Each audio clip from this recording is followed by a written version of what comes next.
A session that I hope not only leaves you relaxed at the end, but also inspires you going forward.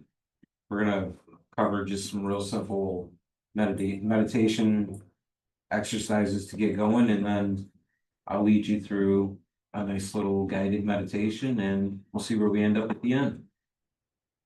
So, I guess feel free to go ahead and get comfortable. Find a position that just naturally works for you, and just ease into the moment. And whenever you're ready, you can go ahead and close your eyes.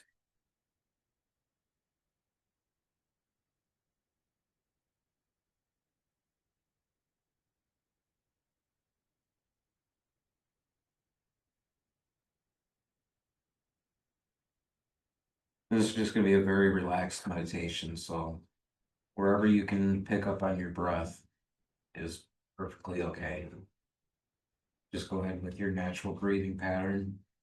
See where it draws your attention. It might be underneath your nose, where the air comes in and goes out, or it could be in your diaphragm as it expands and contracts. Wherever that's at, just allow yourself to go there.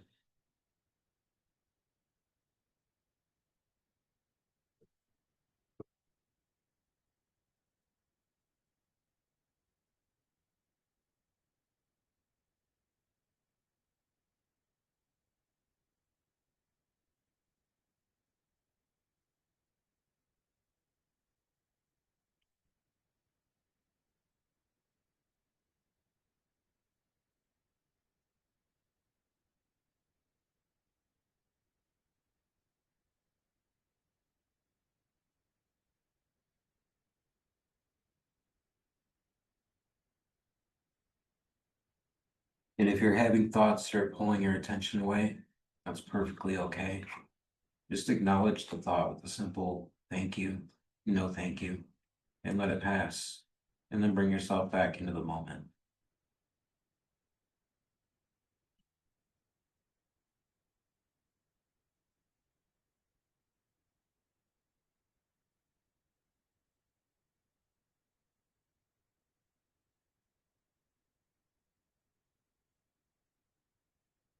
And I thought this evening, instead of doing a body scan, maybe we could play around with our sense of smell a little bit. So if you were focusing on your diaphragm, just gently bring your attention up towards your nose and see what it is that you can smell.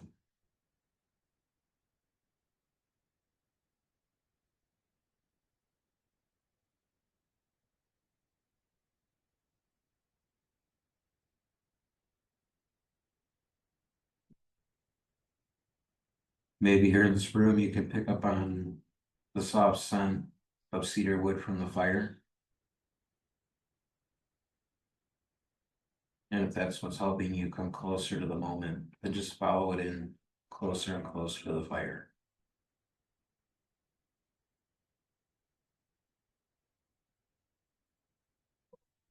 And allow that scent to unlock and open up your imagination.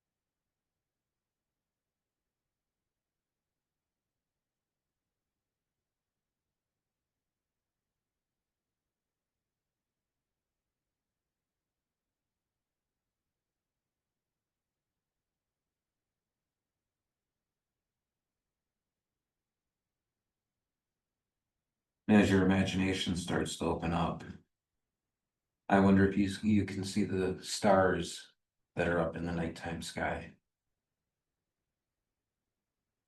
Maybe you can see just one or two.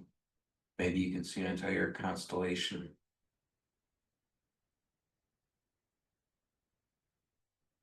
but just allow all that stress and all that tension from the day to drift up into the nighttime sky.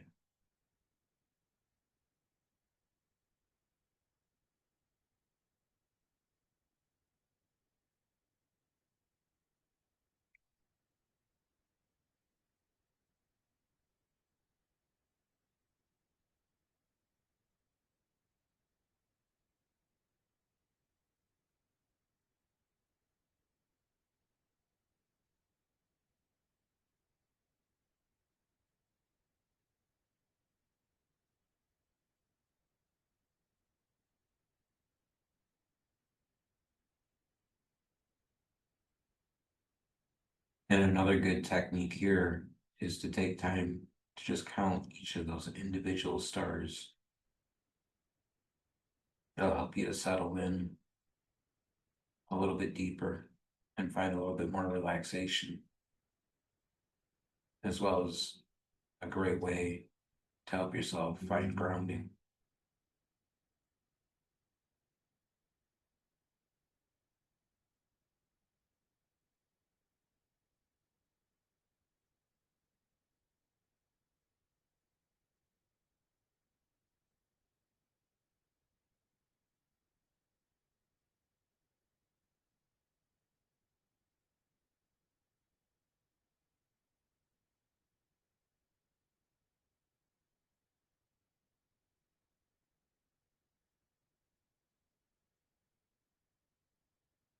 Perhaps your imagination has caught on to the fact that there's something else that's illuminating the nighttime sky, something on the ground.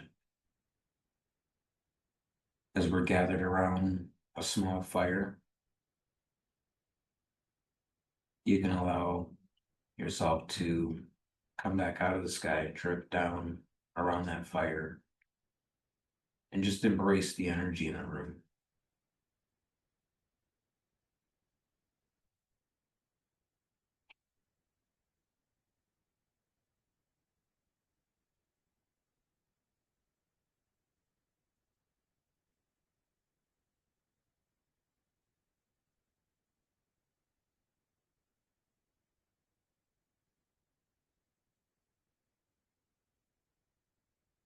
Just allow yourself to drift closer and closer to the fire and become one with the room, with the fire itself.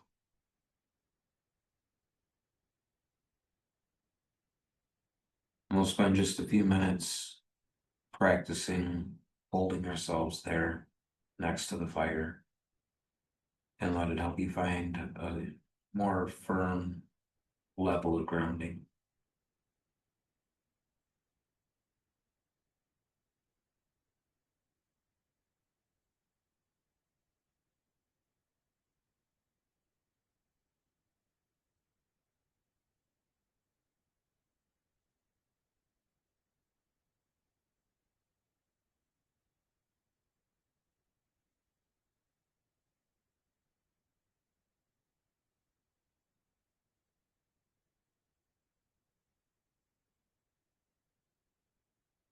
Just to reassure you, if you're having trouble seeing the stars or the fire, that's okay.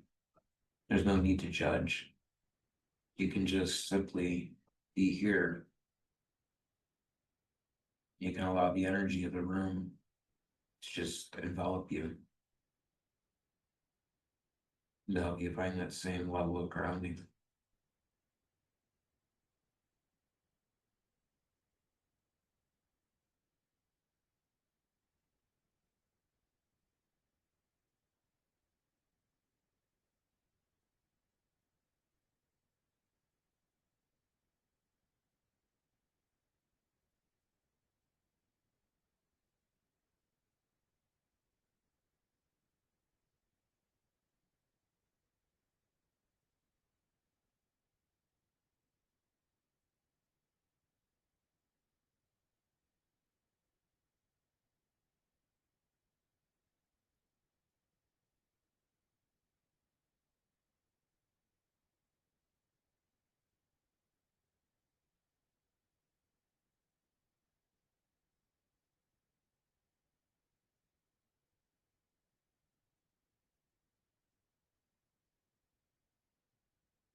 the more and more that you practice doing this, and the more and more time that you spend sitting in a space like this, it becomes easier and easier to not only return, but to more importantly, to get to know yourself, to become comfortable with who you are, the thoughts that you have, the places that you've been, the questions that you may have about where you're going in life. And as we're gathered around this fire tonight, I thought I'd share with you an old Lakota story for our guided meditation part.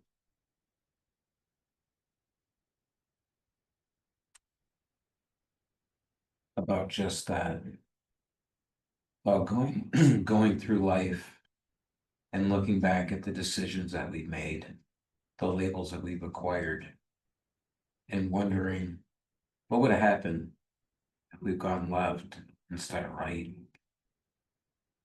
or we never acquired that label. Instead, we acquired something different. Because there's moments in life that we look back at that and we find ourselves stuck. We get stuck in the what if, and then we start to judge ourselves. And that slows our progress.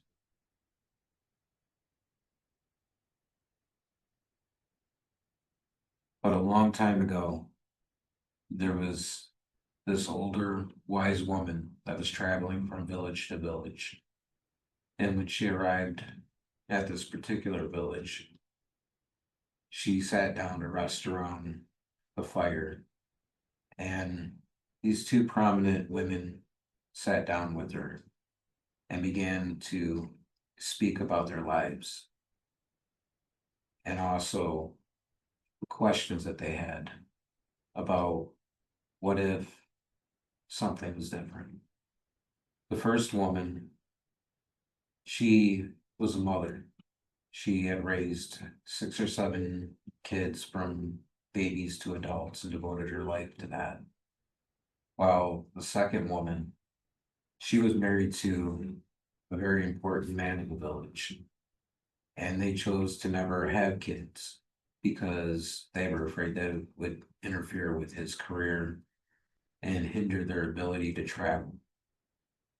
But she always had that regret of never having kids, much like the first woman had the regret of never having the freedom to travel.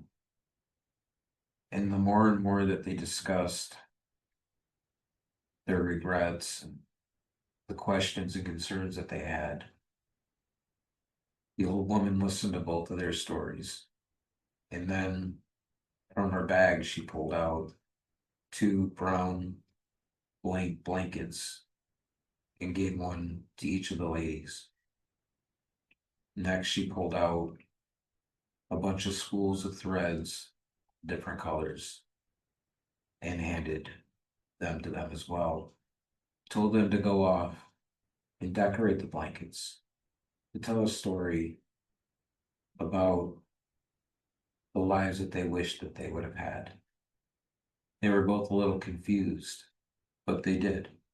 They went off and spent a few days painting these blankets. And when they were done, they returned to the old woman, and she took the blankets, hung them up, and inspected each one. First lady had painted pictures of young children, older children, and families. And the second lady, she had painted pictures of exotic lands and different people that she had met. And the more that the wise woman thought about it, she explored the fact that both of them, even though they had their regrets, painted exactly the lives that they had lived. They could have painted the life that they wished they had, but instead they chose to honor the journey that they made. And because of that, she explained to them that even though there was questions, concerns, and regrets. The most important part of that is each footstep of their journey had fulfilled a part of their soul, and they should honor that. While looking at where they are today, because had they not lived those footsteps, they'd never be prepared for whatever the future may hold. While that part of their life was already lived and gone, that part that lays ahead, they still had a choice to make. They could take all of the tools that they had learned along the way and apply them to the decisions that they would have to make on the road that lays ahead.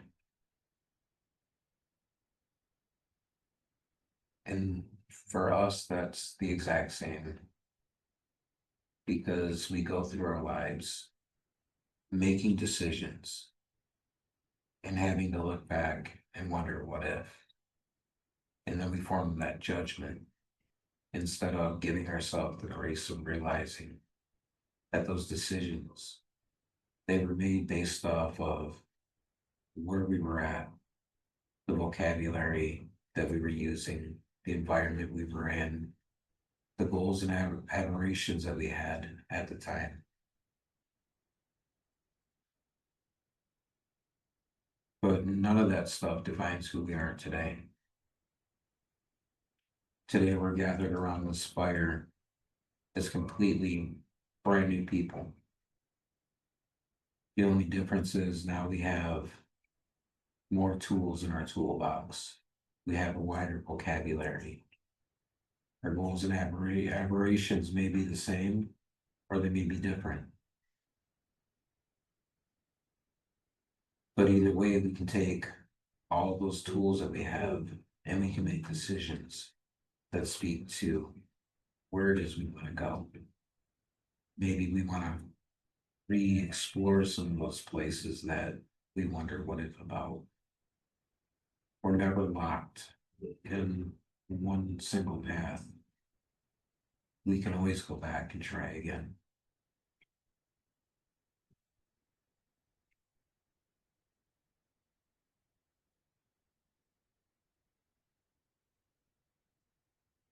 And I'd like to do the same sort of exercise at this point. Just imagine that you have a blanket.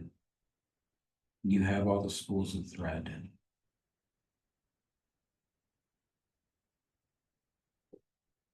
Just explore yourself inside and picture how that blanket would be painted if you had the opportunity.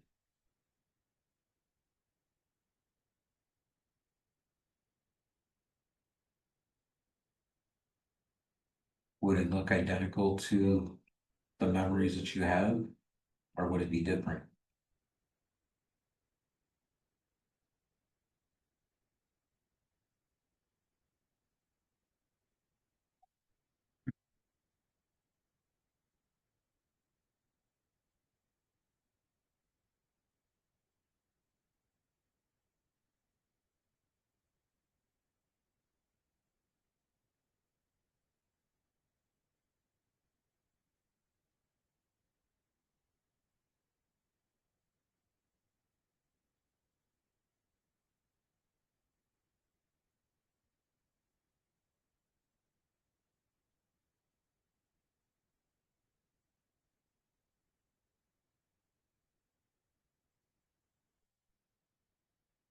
And if some of the images, thoughts, memories that come to mind are things that you would like to discard, that's why we're doing this around a fire in our imagination, because we can release those things.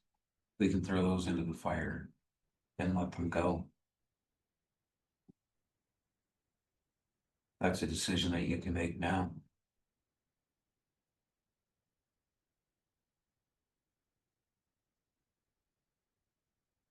or at any time.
As that blanket comes together, go ahead and think about it, your story. Think about your new goals, your new aspirations, and think about the tools that you already have that can help you to reach those.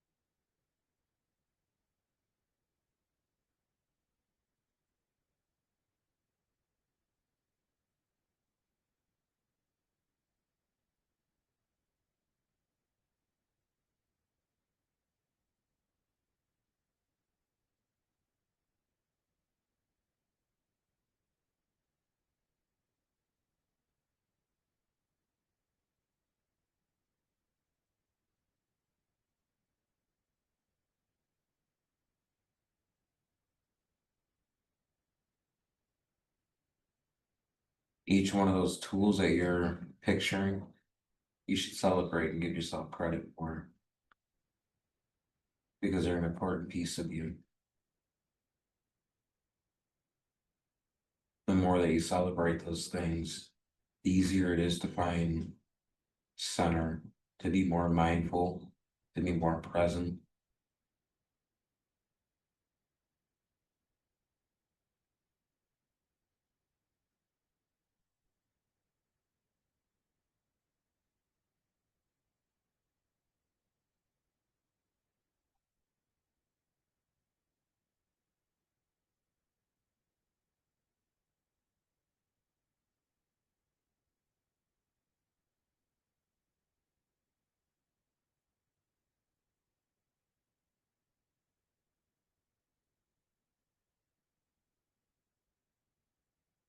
And if you were to visit the houses of the two women in our story, the very first thing that you would see hanging on the wall were those blankets because they learned to accept, honor, and celebrate.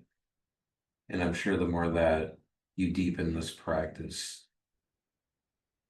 the blanket that you painted will quickly hang up on your wall as something that you honor and that you celebrate.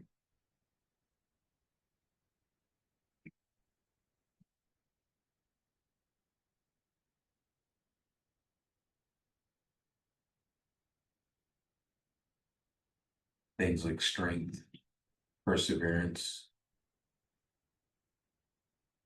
confidence, even hope. It's always with you.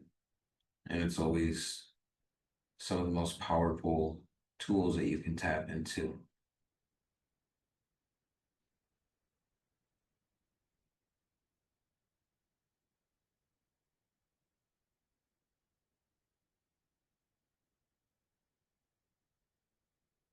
As the fire starts to wind down just a little bit, I feel it's a great time to relax and wind down a little bit deeper and just sit with yourself. If thoughts come in, just explore them. Don't judge them, just allow them to come in.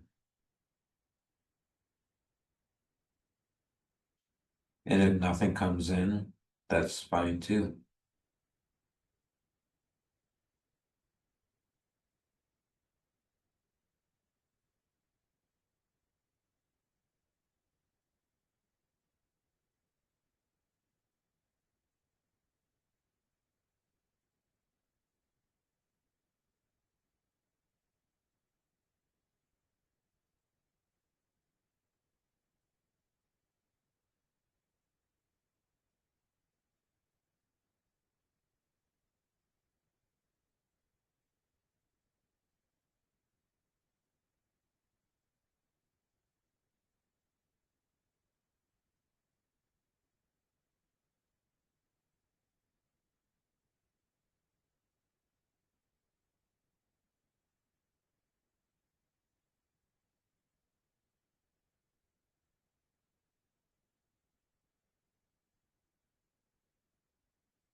As the final coals on our fire begin to burn down and die out, go ahead and allow yourself to come back into this moment.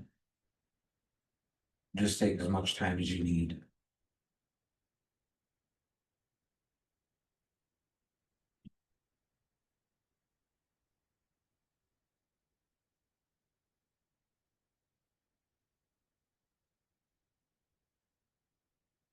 Maybe begin to wiggle your toes or your fingers.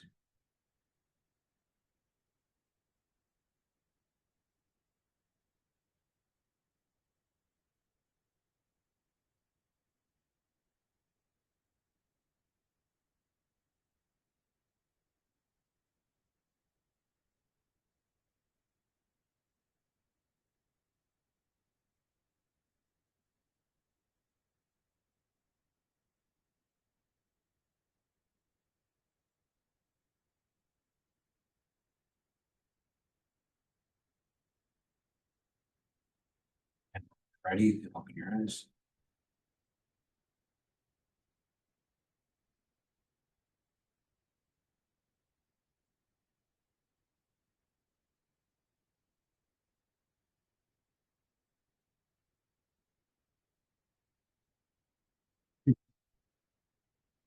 Got to turn that one off, sorry. So I'm kind of curious though, if anybody would care to share what their blanket looked like.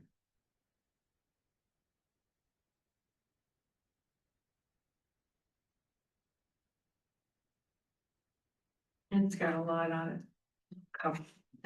But I also made one for if I had made completely different choices, it looks completely different, so. Right. It's very short, so. Well, mine was filled with a lot of years of hiding. So there was a lot of boxes and eyes that were looking over the top of the box, wondering what was out there. Lots of trails that had forks in the road with the direction going to the right, a stick figure looking to the left. Still bigger. I think the top half of the blanket was a lot of dull colors, but then the lower half was representing a new beginning and following that journey along with the stick figure walking confidently down the right side of the fork and just learning to really enjoy it. And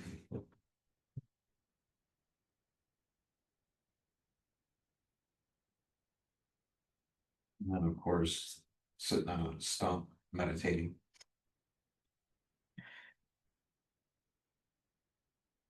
Anxiety. A lot of anxiety in one blanket. Same. Yeah.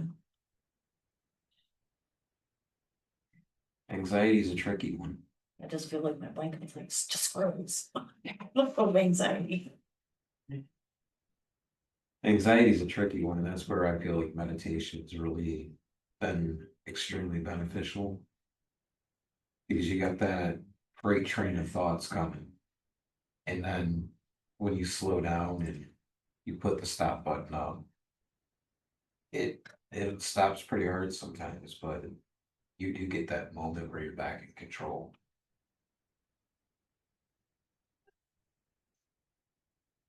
And it's in that moment of control that you can take a deep breath and realize all the stuff that's going on. I got this, I've got the skills, I've got the ability. And you can find fact by looking backwards on the trail.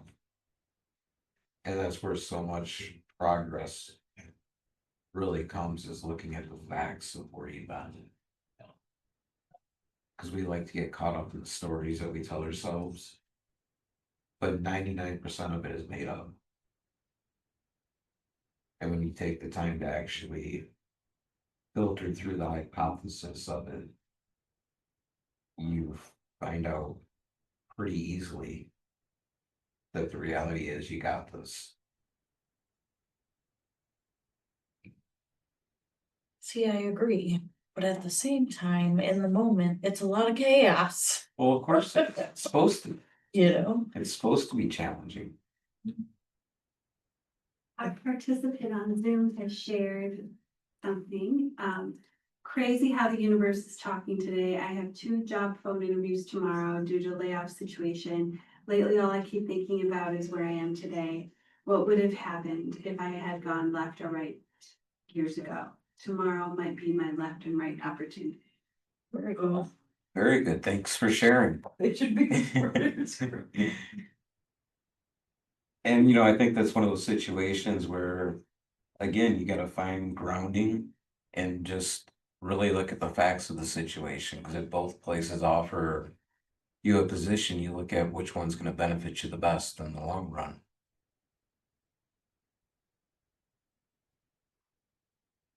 Yeah, it's chaos. Life is supposed to be chaotic. Like that's where I'm at, you know. My job. This is chaos.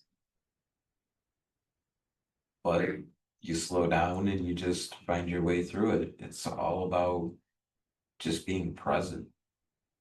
It's when we get into autopilot that we I don't start. want to be present. And that's I just want it to pass and then I'll come back. Yeah, like, just tell me when this part's over.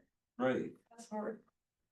But it's actually walking through the situations mindfully that you understand not only you got the autonomy and the skills to get through it, you build confidence, but more importantly, you're building repetition, so you're starting to trust yourself more and more. And when you trust yourself, that leads over into every aspect of your life.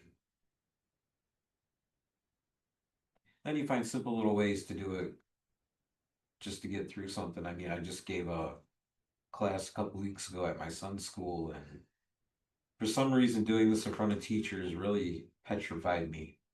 So I was pretty stressed out until I got there, set everything up, and realized, oh yeah, the lights are out. I'm closing my eyes. So just like an ostrich, if my head's in the sand, I can't see you, you can't see me, right? And I got through it, and actually it was a lot more fun than my brain was telling me it was gonna be.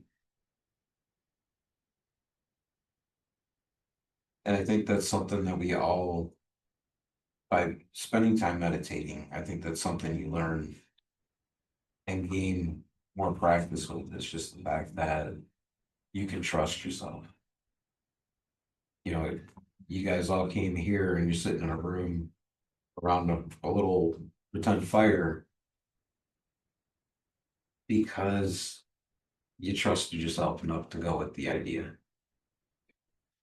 You know, there was like the tagline of adventure or the unknown.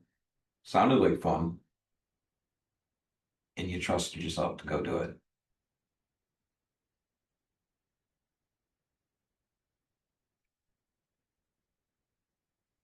And the more that I thought about things as I was putting this one together, you know, over the weekend, I got the opportunity to sit at Daniel Boone's gravesite and meditate and really reflect on my whole process with my project. And it's been so much unknown and so much overcoming fear, actually putting myself out there and just realizing that by doing that, continuously doing it, I've built this ability to trust myself. And that, to me, that's where a lot of us are struggling, is instead of trusting ourselves, we take the easy way of just letting other people tell us what we should think about ourselves instead of going out and actually finding it.